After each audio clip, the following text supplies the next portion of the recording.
He's just playing. It's late afternoon, lazy, perfect conditions out here, and it's just two young elephants. They're good friends. They've been spending a lot of time together, and they're just practicing. One day they're going to be big bulls as well. They're going to need to compete with other big bulls for females. These young days, the practice and the efforts and the techniques they learn, all very important for later. But I like the mood that's here. These young ones, a little bit playful. They've got some extra time and extra energy. Somali's very comfortable with us, and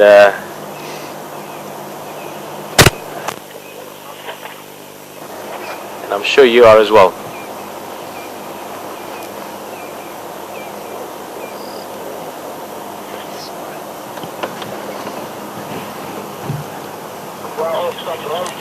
That's very cool, playing there. She had a head right here next to us just now. She was actually feeding just down here. She's eating these sedges at the moment.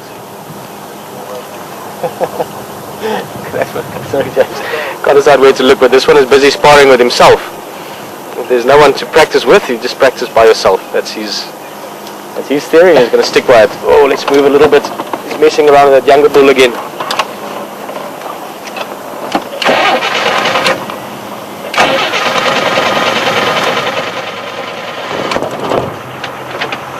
Like she wants to come up again. Like I said, can't decide where to go at the moment. Have a look at these two. Look at him. He's pushing the smaller one into the water on purpose. Yeah, there we go. He's full of beans today. Beautiful African monarch fluttering around there as well.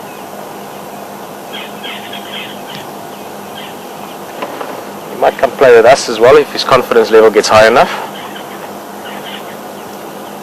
Yeah. Yes. He's curious. He wants to know what's going on here. What's this? A letter for me. Guys, and that's on purpose, eh? It's not by accident. I'm bigger than you. Don't forget that.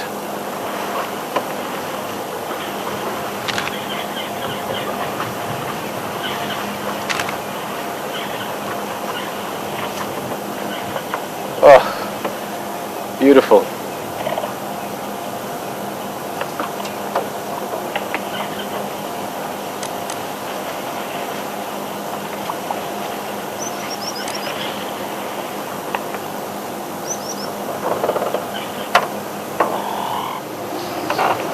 Get a bit closer to them again. We've been looking at the elephant the whole time. Look what's waiting for us down there on the waterhole.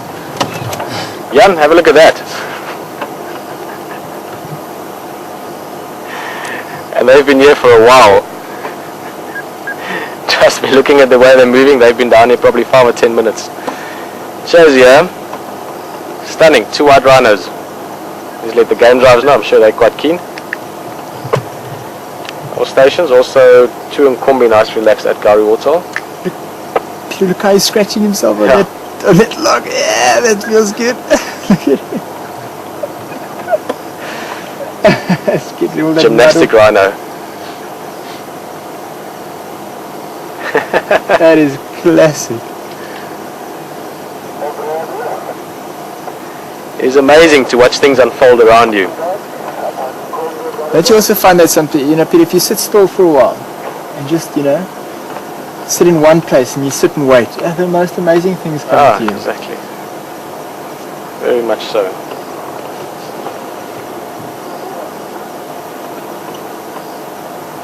Spend it, just take out the time to become aware of things around you.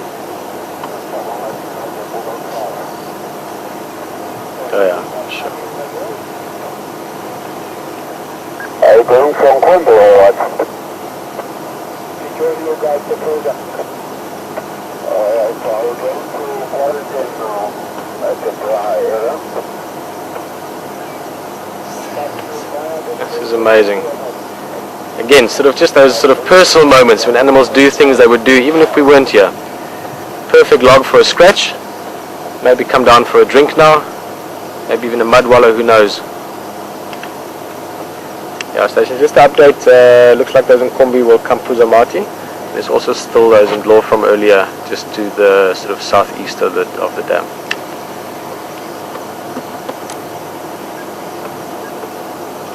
Ah, it looks enjoyable.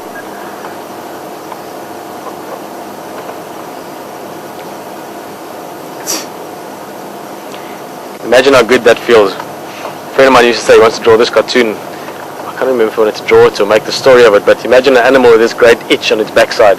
You just can't reach it with its horn or its foot, and it's walking and walking and walking, and there's nowhere. It's like a very desert-like grass plainy area where there's no tree trunks or no stumps or no rocks.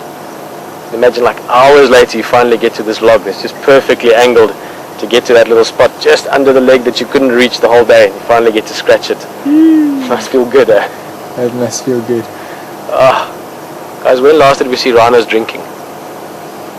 Look at that perfect square mouth. These are both white rhinos, or also known as square-lipped rhinos. Just to keep you updated, Somali and them have just moved on slightly into the bush. They're still close to us. We can't see them actually from where we are. But for now, it's fantastic to see these two rhinos. Literally, like James says, we were just sitting here and they appeared. We need to start checking the marula trees again, James. No, we can just sit here the rest of the night. Yeah, we'll be here.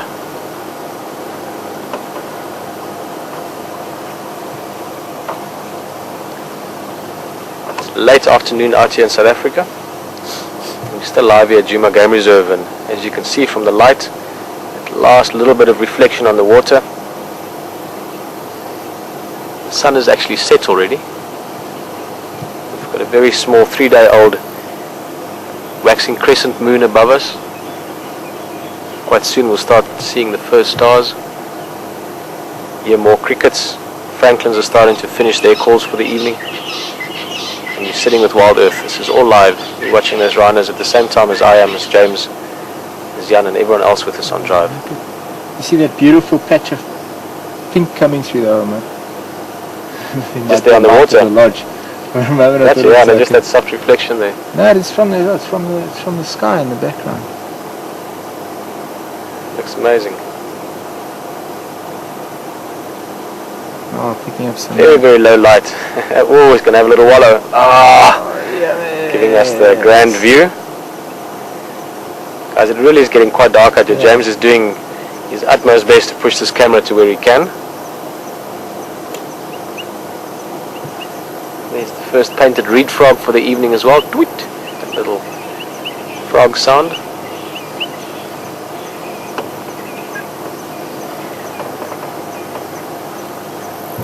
While he's having a little bit of a mud bath, his friend is still having a nice drink there in the water.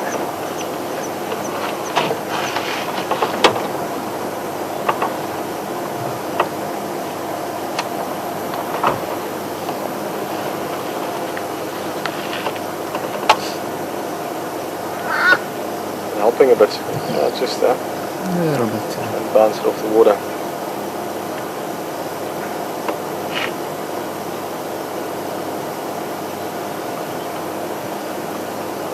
I think you can see the grass better now in the foreground. Good bit of horning the mud as well. Now again, various reasons. Oh, look at that. I would guess that this is probably a prospecting rhino. He's just looking at what minerals and stones might be under the mud. Just kidding. As you know, I'm not exactly known for having the funniest sense of humor, but maybe the driest out here. Basically what he's doing is just a little bit of a display for that younger bull, but more importantly he's getting lots of mud onto that horn. Now, a rhino's horn is pretty much the same as your fingernails. It's keratin, it's hardened hair, and they need to look after it as well, otherwise they get split ends and broken nails and same kind of problems that we sometimes suffer with. So getting some mud onto it, and later on he'll go and rub that horn against a sturdy log, maybe even that log behind him. In that process he'll clean off all the dead bits and pieces and keep that horn nice and hard, healthy, clean and sharp. Yeah, what a stunning evening out here.